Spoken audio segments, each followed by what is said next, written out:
शिरोळ तालुक्यातील घालवाड येथे कृष्णा नदीच्या काठी सोमवारी सायंकाळी शेतकऱ्यांना गवा दिसून आला आहे। घालवाड येथील कृष्णा नदी पलीकडील ढवळी तालुका मिरज येथून गवारेडा घालवाड येथे आला असून मंगळवारी शिर्टीच्या बाजूने तो गेला असल्याचं स्थानिक नागरिकांनी पाहिलं आहे। या परिसरात पहिल्यांदाच गवा निदर्शनास आल्याने शिर्टी, कनवाड, घालवाड परिसरातील नागरिकांमध्ये भीतीचं वातावरण निर्माण झालं आहे। त्यामुळे या गव्याचा लवकरात लवकर बंदोबस्त करावा अशी मागणी येथील नागरिकांमधून होत आहे।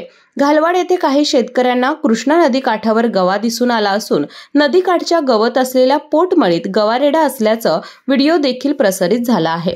आज वन विभागाचे शिर्टी परिसरात दाखल झाले असून गव्याची चाचपणी करण्यात आली आहे। यावेळी शेतामध्ये गव्याच्या पायाचे ठसे असल्याचे आढळून आले आहे। हा गवा शिर्टी गावाकडे गेला असल्याचे वन विभागाचे अरुण खामकर यांनी सांगितले। बुधवारी पुन्हा या गव्याचा शोध घेण्यात येणार आहे। केके न्यूज साठी शिरोळ प्रतिनिधी कुणाल कांबळे। चव आहे कोल्हापुरी, गोकुळ लई भारी।